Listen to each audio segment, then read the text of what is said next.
Et alors nous allons parler aujourd'hui, devinez quoi, d'argent. Oui, non, c'est bon ça.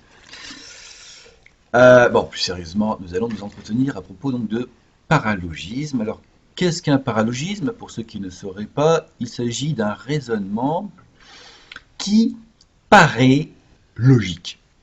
Paralogisme, paraît logique, ça paraît logique. Sauf que ça ne l'est pas, et c'est ça le problème. De sorte que vous pensez avoir raison, et qu'en fait vous avez tort, que vous croyez être intelligent et que vous passez pour un con. C'est pourquoi j'ai décidé de venir en aide à toutes les victimes de paralogisme, en dénonçant un certain nombre. Et aujourd'hui, je vais aborder quelques paralogismes qui ont rapport effectivement avec l'argent. Non, je ne vous ai pas raconté des histoires. Nous allons parler donc d'argent aussi. Alors, je commencerai par un paralogisme qui me tient à cœur parce qu'il frappe souvent, enfin, en sont souvent victimes de jeunes idéalistes. Alors, il s'agit d'un paralogisme de la famille, parce qu'il y a des familles de paralogisme, et oui, de la famille là des amalgames par concomitance. Alors, c'est quoi ça?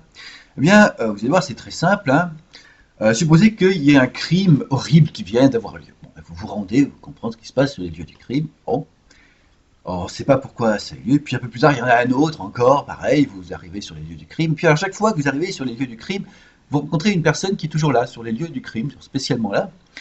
Et donc forcément, vous finissez, vous voyez, un petit peu par la soupçonner, éventuellement. Bon. Et c'est absurde, parce qu'elle peut être sur les lieux du crime pour une autre raison. Par exemple, c'est l'inspecteur Maigret, vous voyez, c'est complètement idiot.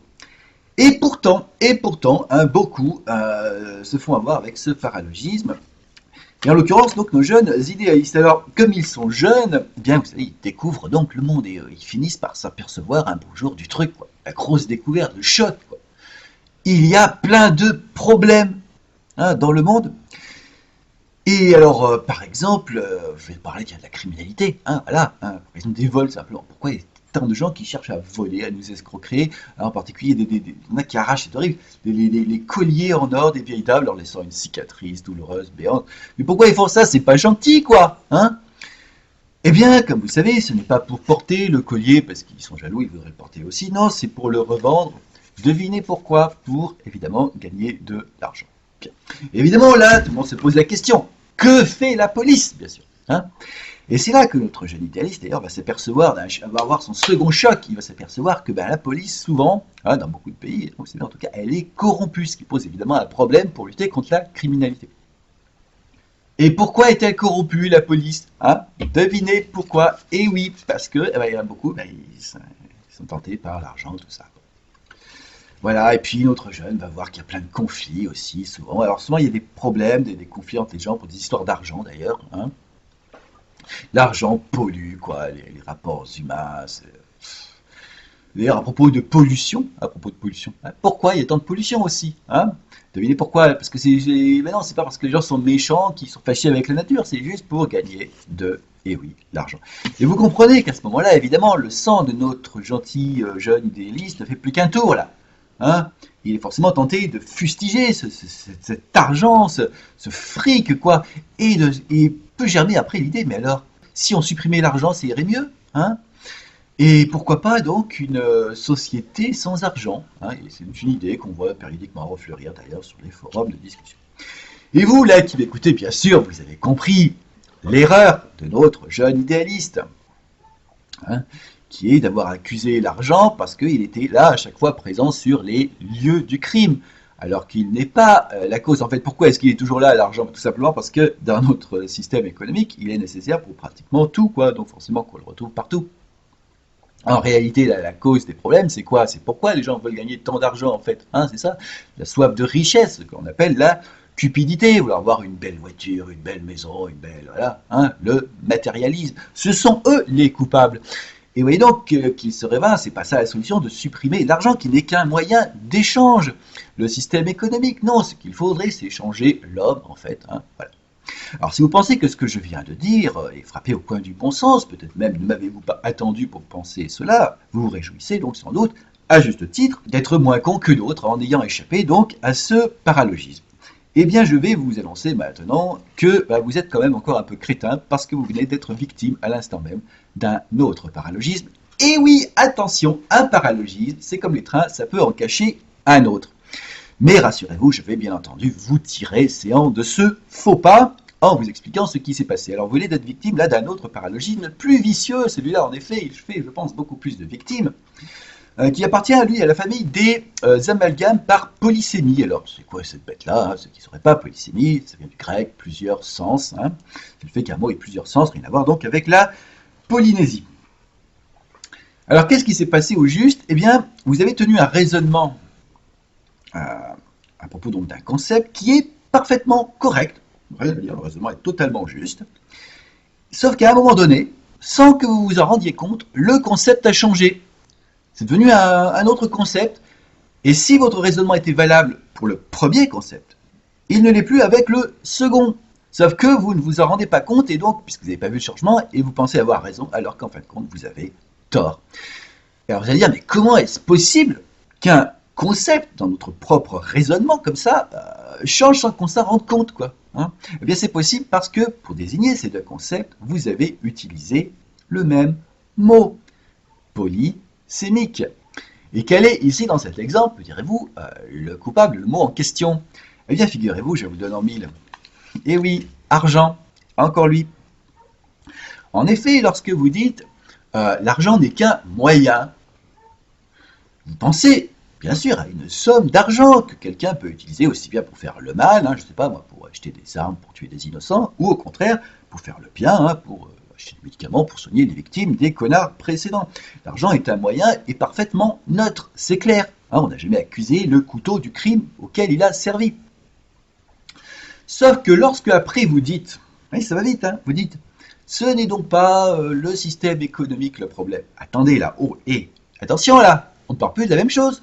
On parlait au début d'une somme d'argent dans le cadre d'un système économique, ce qui est donc un certain concept, et on parle maintenant d'un système économique, c'est un autre concept. Et avec cet autre concept-là, là par contre, c'est plus un moyen neutre, on va voir, d'ailleurs, c'est même pas un moyen du tout, parce que, vous voyez, si une somme d'argent, chacun peut l'utiliser comme moyen pour quelque chose, le système économique, on est tous plongés dedans depuis la naissance, c'est un cadre qui nous est imposé, ça ne saurait donc être un moyen pour nous.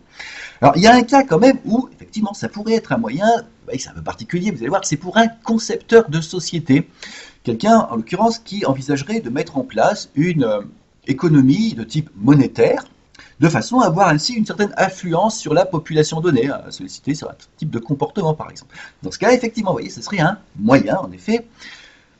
D'ailleurs, ce cas, contrairement à ce qu'on pourrait penser, n'est pas si extraordinaire que ça. C'est quelque chose qui devrait être même votre cas souvent, de se questionner sur quelles règles de vivre ensemble pourrions-nous instaurer, éventuellement, pour en trouver d'autres, vous voyez.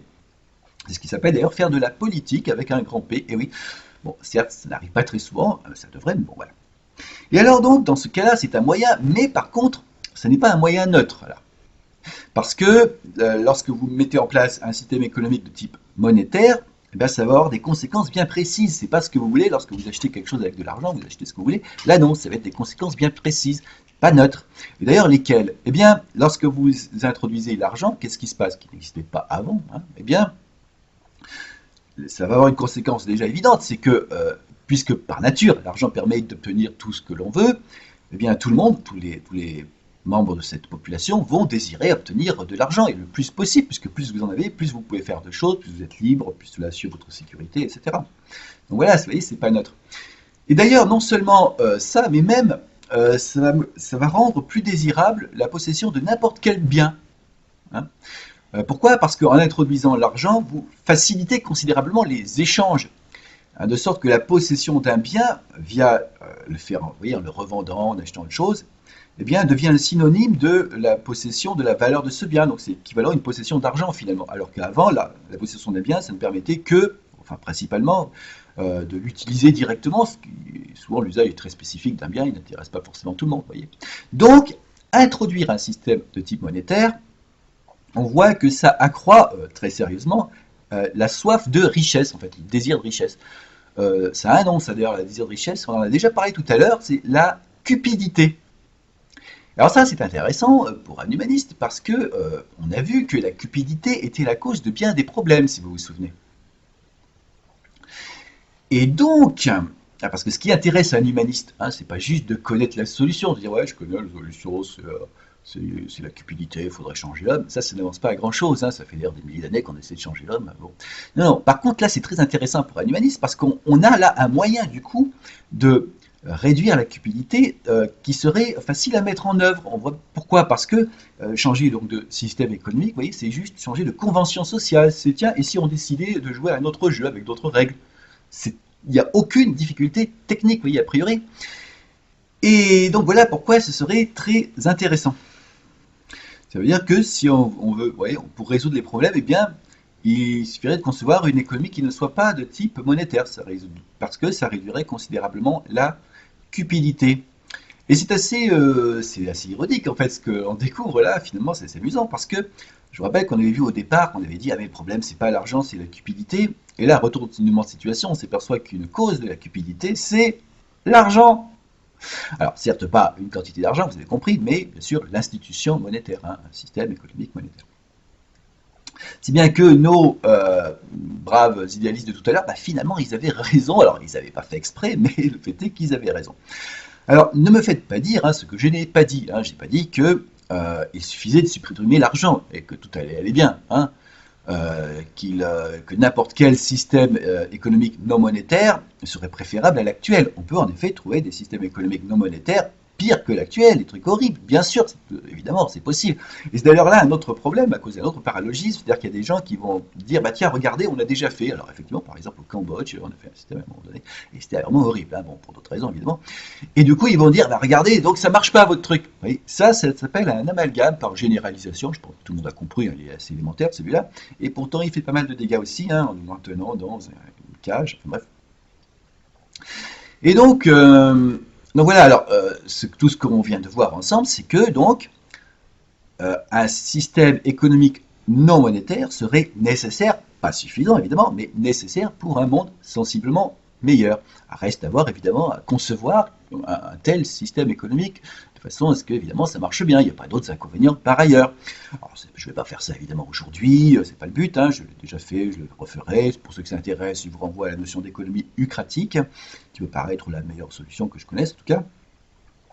Donc le but aujourd'hui, je rappelle, c'était de vous aider donc à paraître moins con à l'avenir en étant moins victime de certains paralogismes. Et surtout, je vous remercie de votre attention. Et d'ailleurs, gardez-la bien, votre attention, hein, parce que, vous l'avez compris, hein, les paralogismes sont parmi nous.